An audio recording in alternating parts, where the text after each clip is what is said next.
like they're not prepared for that. Can you lead us on the AU? We don't have copies here. Okay, let's keep it. Thank you. We may be seated.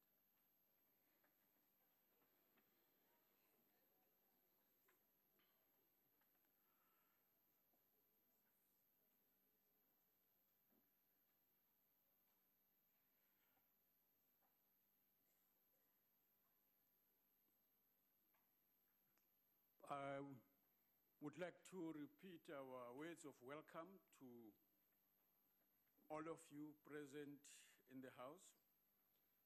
We are absolutely delighted that all of you have been able to make it to this important conference. And may I say that special welcome to members of the Pan-African Parliament present amongst us, speakers and deputy speakers of the Commonwealth countries and non-Commonwealth countries, the steering committee of the Commonwealth Women's Parliamentarians, Africa region, and its chairperson, the SADC parliamentary representatives, provincial speakers and delegations in South Africa, members of parliament, the African peer review panel members, and our special invited panelists, and representatives of NGOs and civil society organizations, and individuals who came and accepted our invitation. The question of the women in the changing world of work is a critical one, which is a theme of this international conference. We will therefore request to have opening remarks the Speaker of the National Assembly of the Republic, Madam Baleka Mbete, to address the conference. Madam Speaker.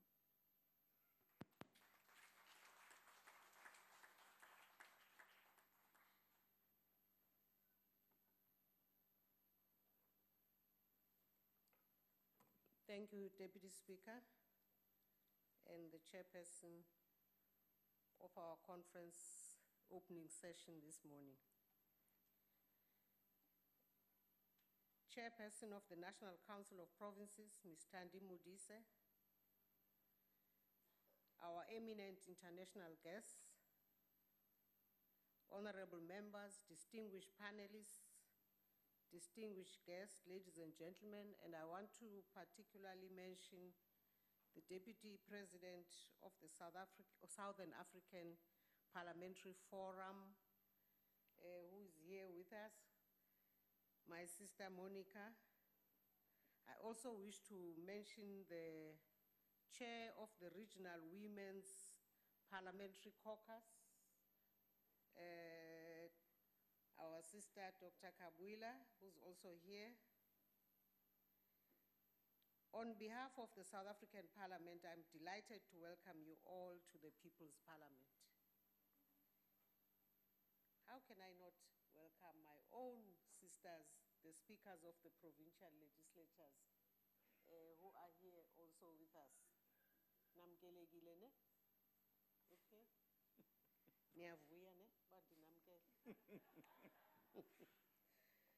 I'm very honored to be joined by so many. Can be quickly addressed. I thank you.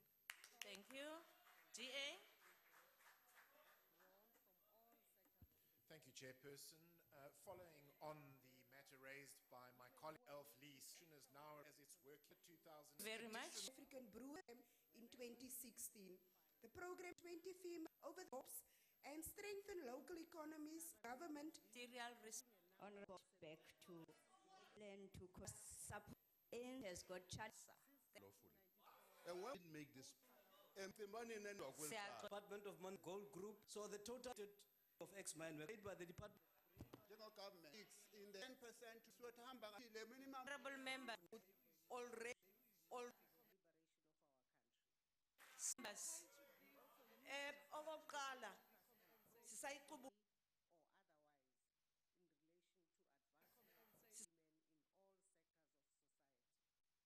society. This seminal conference also occurs at a time when the South African Parliament is reflecting on our progress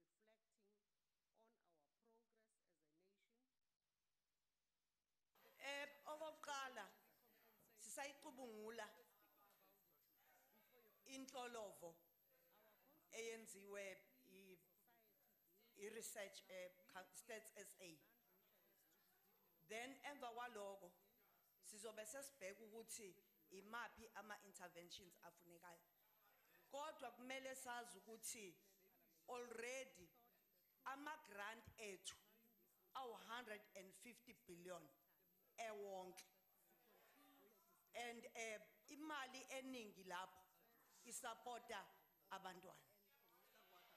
Iphinde futhi iye ku-ECD. Ngeke uthande njalo mangikuphendula ngoba ngizokuphendula. Honorable Minister. Honorable Minister, honorable members, okay. Honorable members, can we allow the minister to respond? Abantwana izinto ezibalekile ngabo i-first 1,000 days. And then secondly, early childhood development. And then entweni yama drugs ngoba siyabona ukuthi i-affect country.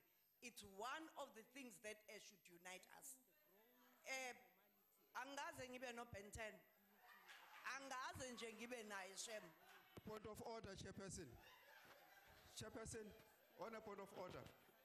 Can you wait? Yes, honorable Honorable member. Hlengiwe there has just Hayi wena insulted. uzosho ukuthi weze kanjani la.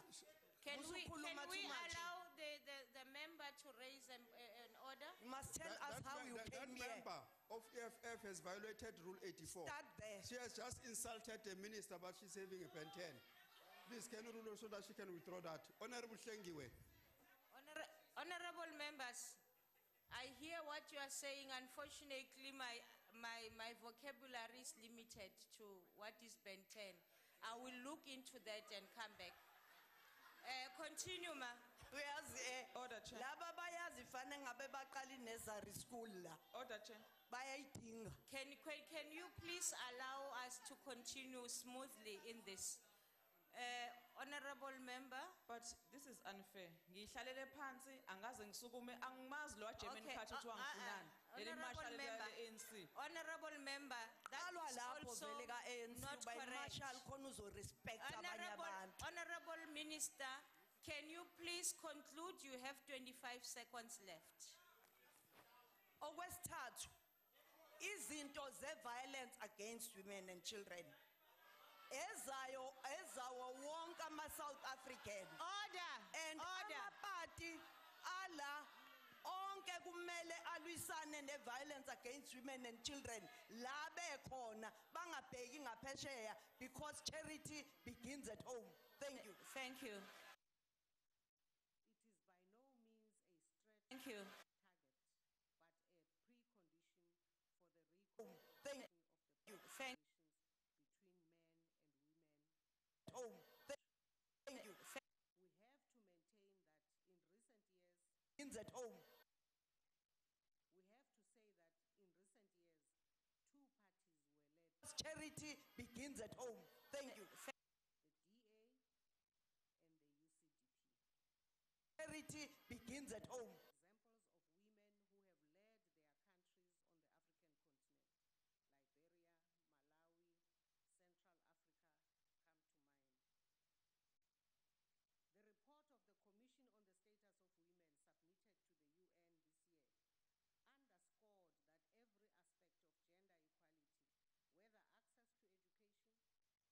Begins at home. Honorable Lima, can we? One of Has experienced a mixed pattern of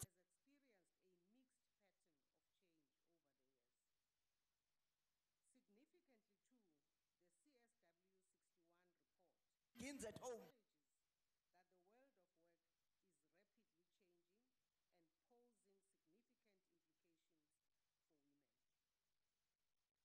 world of work is rapidly changing and posing significant implications for women. Globalization, technological and digital revolution, the green economy, and climate change, amongst others, are all challenges and opportunities that must be addressed in the context of women's Union for Wide closure. The ANC led by 4% PAC Of the city and read straight. the motion. Best into the family. Member state Honorable, that please to raise must attend to it. We will do that. Thank you much. Obviously related. Thank you. I think it's 1 billion is due to, with an additional cash. Building has said that Chilijini Hospital have been scaled down to provide unaudit than 7 a cruel Gain Western Cape from was threatened people of ZN, Kagwin and person. There is sufficient budget to do so. Umkanyagute district is in crisis and the whole of Cape Thank you very agent. much. The name. On poverty. The statistics shows that women are more likely to suffer from the ravage poverty released by statistics released. Honorable Kaula siyabonga hlala phansi indaba izwakele. Sizwile mama. Ubaba uNcwabe ngiyaxolisa. Qhubeka baba. Basalwa bahlonishwa basakwebhana kodwa kangiqhubeke. The latest report on poverty released by Statistics South Africa on Tuesday has shattered Bayizwakele. Sizwile mama. Ubaba uNcwabe ngiyaxolisa. Qhubeka baba. basalwa bahlonishwa basakwebhana kodwa kangiqhubeke. The latest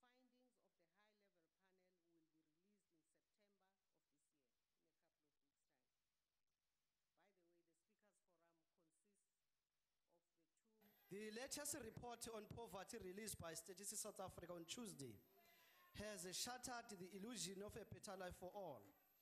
Out of a population of 55 million people in South Africa, 30.4 million live in poverty.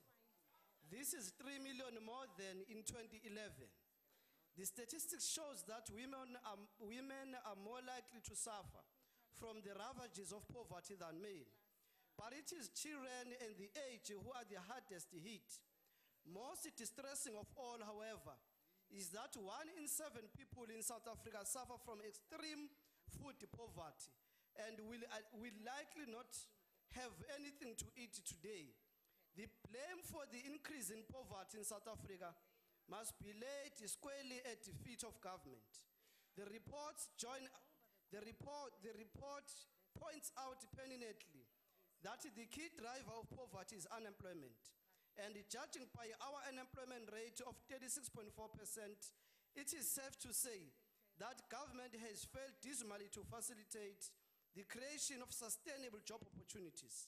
Our slow but restless economic implosion is due to government's failure to implement the NDP, combined with its inability to exercise fiscal discipline. Corruption in government is rife. State capture has rocked the foundations of our economy, and state-owned enterprises remain a never-ending drain on the fiscal purse. Thank you very much. Pelile baba.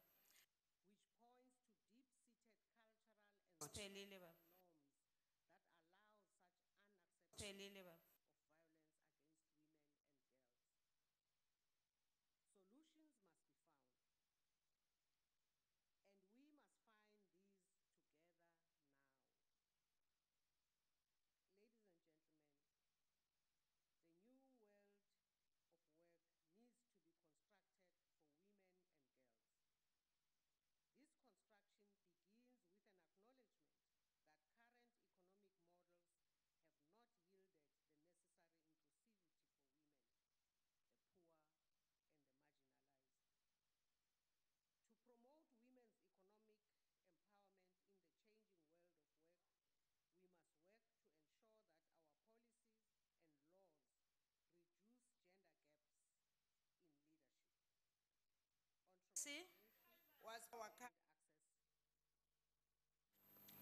It is also high time that our laws and policies recognize women and girls' contribution to unpaid care. Crucially, we need to challenge patriarchy and challenge the traditional assignment of gender roles in society, roles which traditionally have pivoted around service and care. Our policies, our laws, and enabling environments must create the normative conditions whereby women are ready to be part of the technological and digital revolution. In the formal sector, we must insist that our policies support both men and women in maintaining work-life balance, promote greater participation by men in care work, which in turn will support women to remain and progress in paid employment. Just as we hold the public sector accountable, it is high time that the private sector is held equally accountable. Ladies and gentlemen, we started years ago to recognize that women's rights are primarily considered through a human rights lens. Progressively, we have also recognized and asserted that the economic empowerment and inclusion of women in the transformation of our economies is a condition for effective development. Ladies and gentlemen, I look forward to the ensuing discussions over the course of the next 2 days. Let us move forward together and leave no one behind. I thank you. Thank you, Madam Speaker. Our commitment to constitutional progress, implementation of our vision is contained therein, to our global commitments, evaluating progress, and altering power relations between men and women, abled and disabled, rich and poor, given levels of inequality are crucial areas that flow from what you've just said. As I said earlier on, that as usual, every time you make a plan, as soon as you implement, it changes. That's the nature of everything that we do in life. Things are always in a state of flux. Instead of the chairperson of the National Council of Province, Madam Thandi Modise, who is unable to be with us this morning, she might be able to join us a little later. We have prevailed upon Honorable Didiza, the House Chairperson of the National Assembly, but also Chairperson of the Commonwealth Women's Parliamentarians, to speak on behalf of the Chairperson of the National Council of Province, who is a regional leader of the CWP in the continent. Madam Didiza. And the CWP is a structure of the Commonwealth Parliamentary Association, whose chairperson is also here, Honorable Lindy Maseko.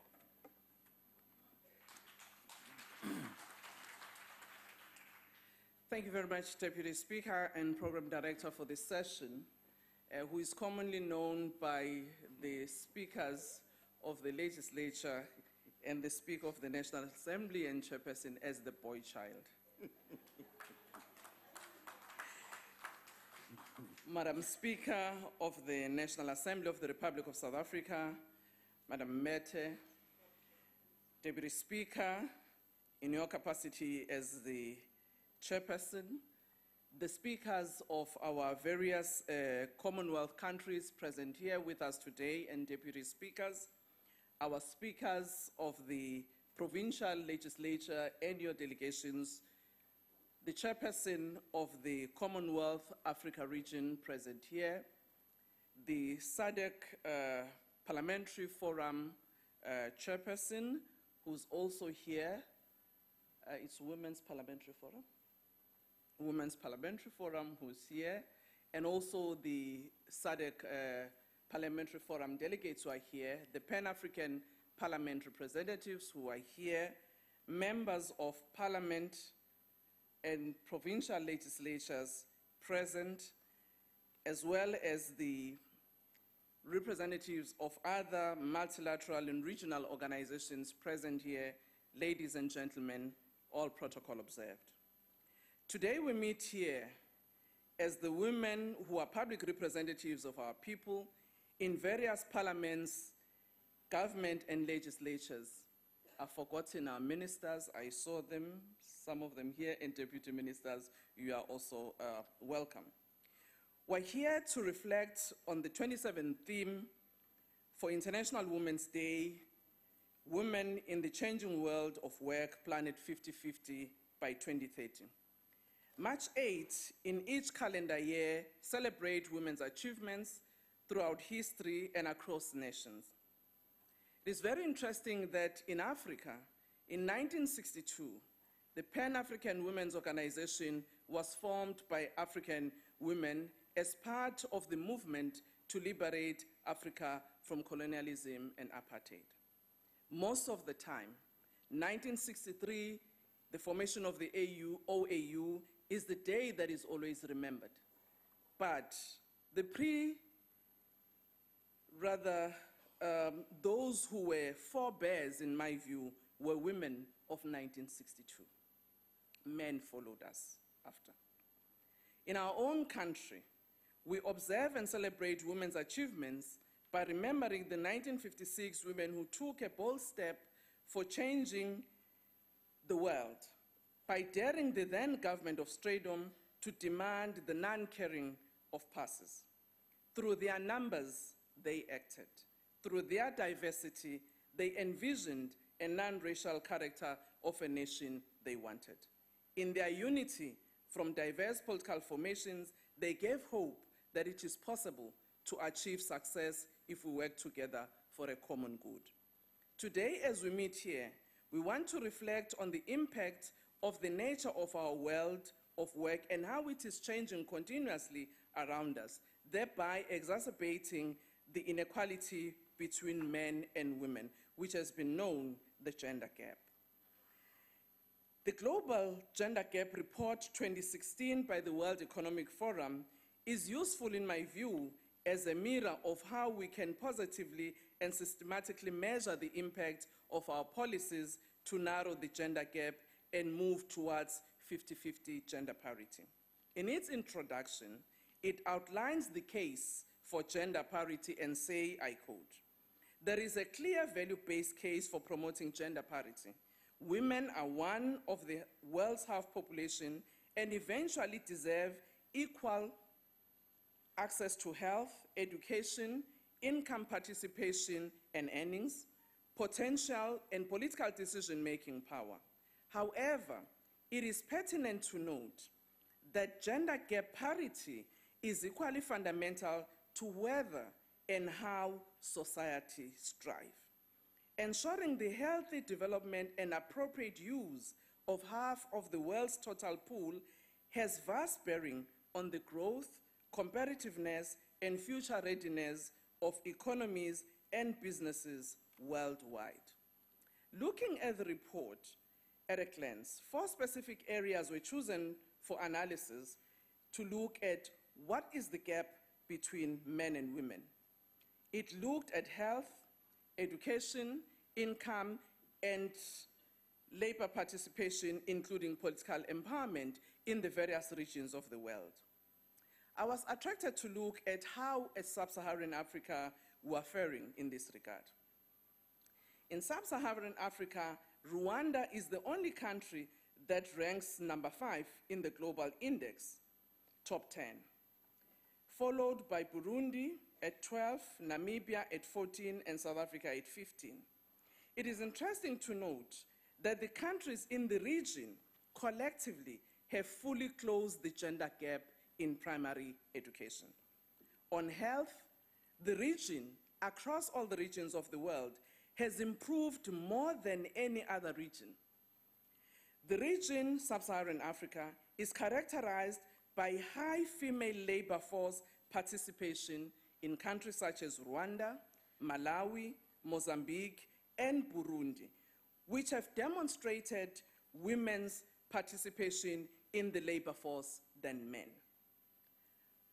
most of the participation of women in the labor force and in the economy, however, is on a low-skilled workforce level.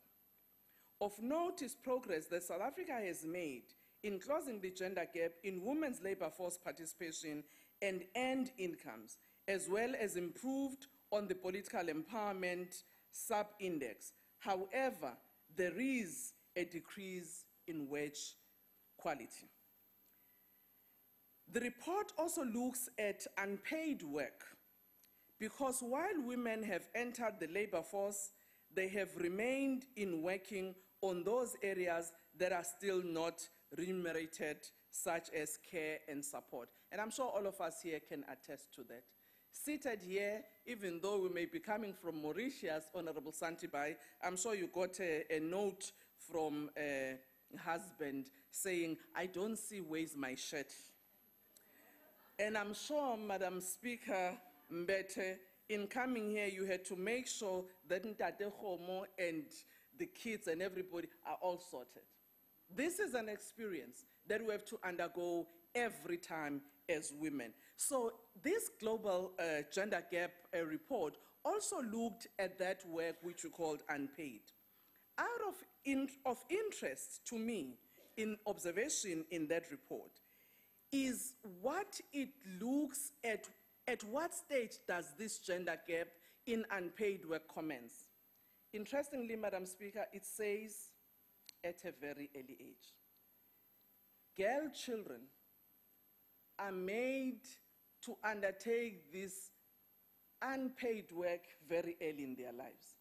When boys are busy playing, hey, you must go and wash the dishes. Don't you know that your granny hasn't eaten pap? Hey, all of these things, this experience of unpaid work for girls start very early. And this is an area of concern that as women, activists in particular, and women legislators, we need to think about. I've dwelt a bit much on this report deliberately because it gives us a context in which we can undertake a program to measure the performance of our policies, particularly as women lawmakers and women members of the executive. For instance, in 1994, through the Women's National Coalition in South Africa, we presented to Parliament the Women's Charter for Effective Equality. This charter combined the needs and concerns of women of South Africa about the future they wanted for themselves. Madam Speaker, this year we're celebrating 20 years of our Constitution and 20 years of the formation of the National Council of Provinces. It may be necessary, in my view, that one of the programs of the Women's Caucus in Parliament, chaired by Mastori, and the various caucuses of the provinces, maybe we need to look back and say, have we closed the gender gap on those areas that South African women were concerned about in 1994? It will be very interesting outcomes of our celebration. But also, it is interesting that in the various regional economic communities in our continent, we've taken decisions on the measures that we need to undertake through our gender protocols and such other measures on where we want to be at a particular point in time. However, when we look, there hasn't been accelerated progress. And this is where, in my view, we also need to focus. Coming back to the changing nature of our world of work, I reflected again, looking backwards at where we actually started with Industrial Revolution. We started with water and steam. You remember the steam engine trains? That's where we come from. Maybe not me, others, but all of us have experienced this legacy. Secondly, it was electricity, electrification. And it's very interesting when you look at agriculture, you know how this transition have played its part. Thirdly, it was technologies, information technology. Now, we're told we're entering the fourth industrial revolution, which builds on the third one. With advanced technologies, which will be central in the production of goods and services. This advancement is appreciated and welcome.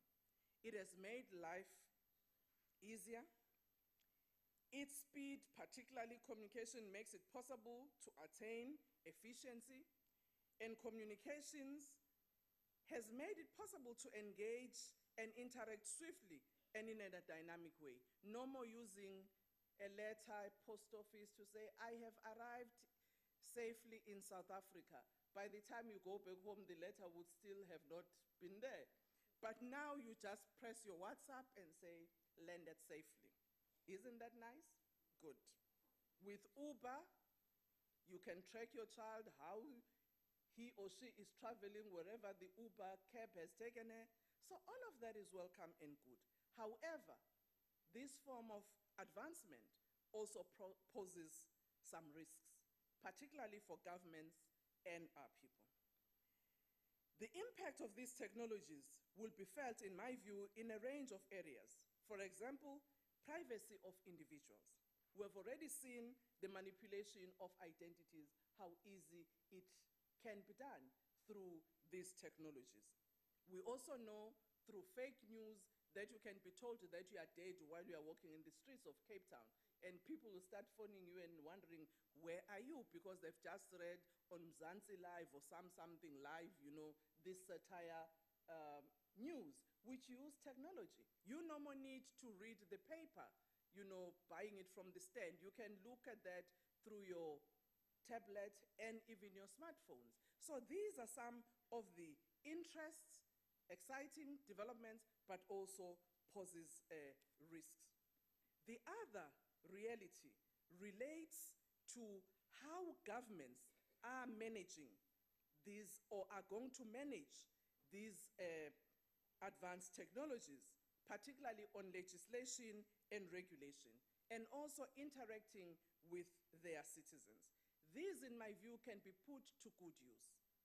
For instance, you can be able to communicate with your citizens when there's a threat of floods, or there's impending crisis or fires or whatever, so they can be put to good use. But at the same time, how do you manage that these technologies don't overstep the mark in a negative way? For governments, in my view, it's also about protecting their citizens and their identities in particular. So these are some of the areas that will face governments and their people. The other area will be felt in the manufacturing sector. As more technologies come, there will be fewer and few need for employing people. If you look at some of the areas, particularly in the delivery space, people have attempted to use drones, which means no more people who go on bikes to deliver certain things. And the more there's a use of technology, it means you need to reskill your citizens, particularly women, to be able to adapt. So all of these issues, which are changing in our world, have made women through the United Nations, as well as the different countries, to start to ask a question.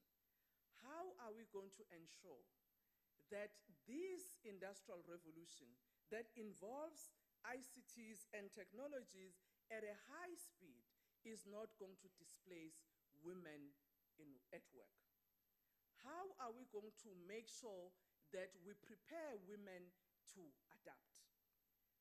Is it possible to have a hybrid where some advanced technologies will be allowed in manufacturing, at the same time allowing a space for people to still engage in formal employment?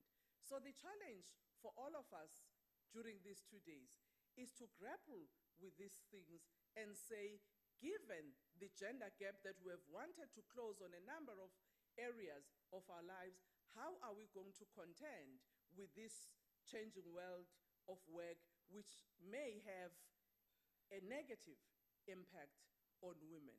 We don't want to say we were not prepared. It's still early.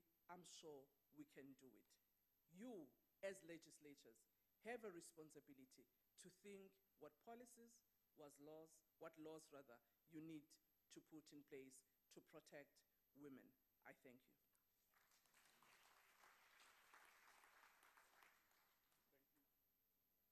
Thank you, Honorable Tidiza.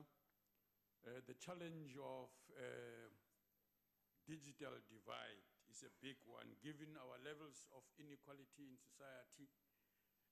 Technologies must help advance not only the usefulness of making work convenient and easy for all human beings, but even as it destroys the jobs we know it does, we must put more pressure for it to be of better use and useful use, and not to exacerbate the already existing digital divide. Thank you for raising that issue. I'm sure delegates will go at it from a variety of angles. Let me also welcome, the theme of the conference is the Women in the Changing World of Work. We have representative of workers of parliament in our midst and others, I believe, from elsewhere. Welcome. Also, this is in fact the nature of what we are looking at in its impact globally in the place of work. The next speaker, a message of support from the Southern African Development Community Parliamentary Forum, Vice President of the Forum, Senator M. Muchwanga. I hope I'm saying it correctly, Madam. Thank you. You'll pardon me, I'll learn one or two lessons before you leave. Thank you very much, the chairperson of this conference. The Speaker of the National Assembly, Honorable Baleka Mbete, and chairperson of the National Council of Provinces of the National Parliament of South Africa, and the Deputy Speaker in your capacity as the chair of this conference, MPs from PAP. I see there are speakers coming from different countries of SADC. My chair of the SADC Regional Women Parliamentary Caucus from SADC PF, presiding officers of other parliaments, members of the executive and members of parliament, members of legislature, NGOs and international organizations, delegates, distinguished guests, good morning. As you have just heard from the chair, it's a pleasure and an honor to be invited to this very, very important conference organized under the guidance of Honorable Speaker Baleka Mbete of the South African Parliament. I'm the Vice President of SADC Parliamentary Forum, and I must say, as a member of the SADC, we are very proud of South Africa, the continent's last country to win its freedom and leading country in terms of modern economic development. We are very, very proud of our sister country.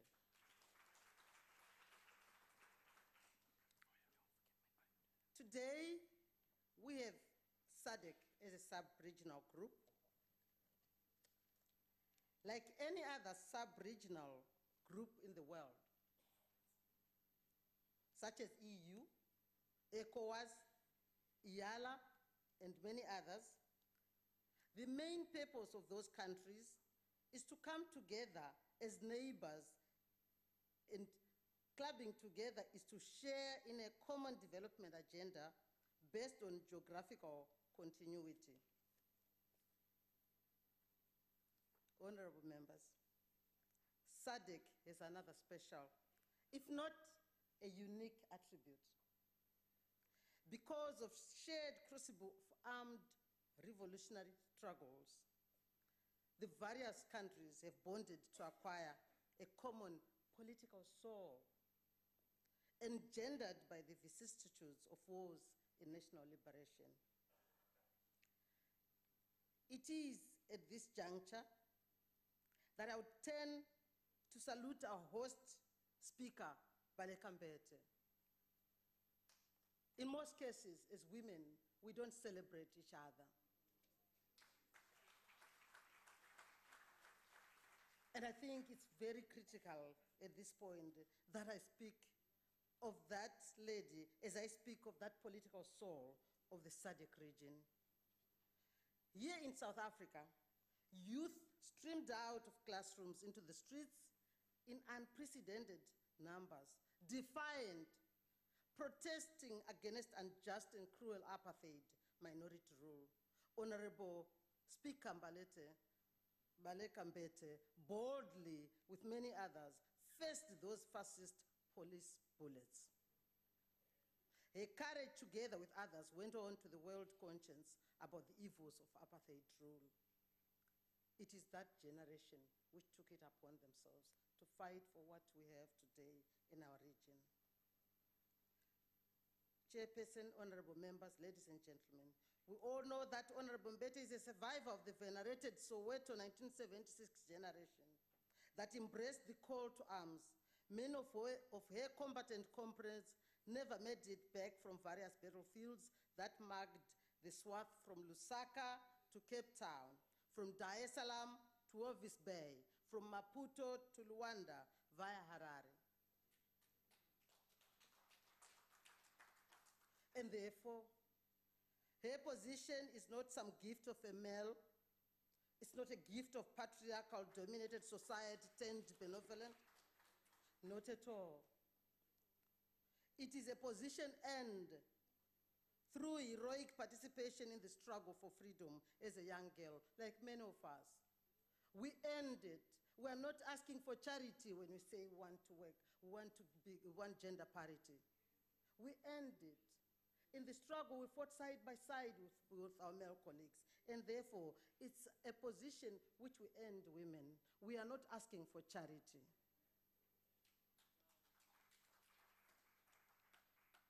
Now, I'm definitely sure you understand. When I say SADC acquired a political soul, and please, I empathize with her, as I was talking about the speaker, as we share the same background. As a young girl of 14 and a half years, I left Zimbabwe. I had an opportunity to attend school. I left to join the armed struggle for that political soul I'm talking about. That historic solidarity of a common fight against oppressive regime will forever remain within us as SADC.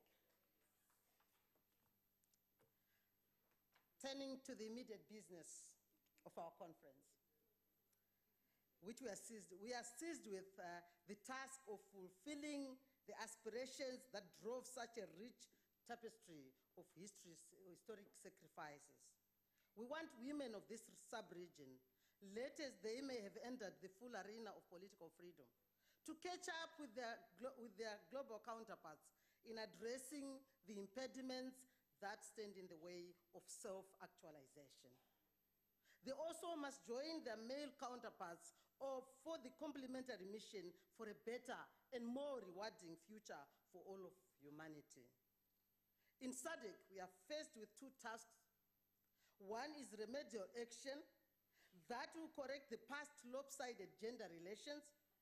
The culprit being the societies that were built upon patriarchy and all its manifestations. We have to do away with deep-rooted prejudices that spring from culture, religion, and other related beliefs and practices that stand in the way of equitable women development. In SADC, we are encouraging SADC-PF, all national parliaments, to rise to this challenge through enacting gender-responsive and enabling statutes. Beyond correcting the past patriarchy lies the very important assignment of realization of new opportunities of growing the national and global economic cake to ever more abundance. We need to make sure that we grow that cake. We cannot continue talking about, if we talk of women empowerment, gender parity, but if we're not growing the cake, there will never be enough resources to make sure that we don't leave anybody behind. Capital is the lifeblood of modern national development. It frees labor in all its variants, mental and physical, to create even more wealth for better life. Parliamentarians have to be fully cognizant of the challenges that the national economies face and provide an enabling environment for capital to create wealth through conducive legislation and the accompanying regular frameworks. As SADC, we salute South Africa for taking the lead in embracing Eurasia and Latin America under the banner of the BRICS. We salute you. Program Director, honorable members, ladies and gentlemen, our work is already cut out. It is now eminently possible to realize a new woman who is at par and side by side with an equally new man in a shared endeavor or a better life for all. Gender equality and women empowerment and empowerment of girls need all stakeholders coming together. The importance of this priority theme, women in the changing world of world, couldn't come out at a better time considering the changes happening in the labor market which are affecting women. It is important to build capacities of women so that they access white-collar jobs. There's urgent need to come up with policies that support women's access to procurement opportunities. I visited Kenya, for example, on one of my benchmarking trips, and we saw that 30% of the tenders, actually there is a law that 30% of tenders should be given to women. So women's access to procurement opportunities is critical so that they may be able to meaningfully contribute to the mainstream economy. The private sector, when we talk, we just don't talk about parliaments, we don't talk about governments. Let's not leave out the private sector. The private sector has a role to play in shaping products that promote women empowerment to help women who are organized in groups and associations. Let us guard against eroding progress, and let us not allow the progress which we have covered. 39 years from CEDAW, from Beijing, we should never erode progress. If there's anything, we should move forward. Every year we attend CSW, and just this March, this was the main topic. The CSW Commission on the Status of Women. The resolutions are accelerators to transform economies. And these will bring about changes that enhance the lives of women, change norms and values that discriminate women, also remove the structural barriers that limit women from advancing. Program Director, honorable members, ladies and gentlemen, there's need for more gender male as catastrophic, while the balance was assessed as high. These risks indicate that no reliance can be placed on the operation of internal controls to mitigate them. You see, the audit opinion expressed therefore concluded that controls in this environment are inefficient and ineffective, rendering this control environment inadequate. To rectify an inadequate control environment requires excessive effort, urgent and immediate attention, where management must consider that and implement the internal audit. Now I'm saying, I'm not reflecting on, I'm talking about internal audit, which can be answered by Linda, because Linda is conflicted. We want answers from you, sir. Now you say we must take it casual and agree that you are going to do these things. You arrived on it and you accepted your appointment in cabinet on the basis that you are there as a legal entity. And that's why this report to us is quite important.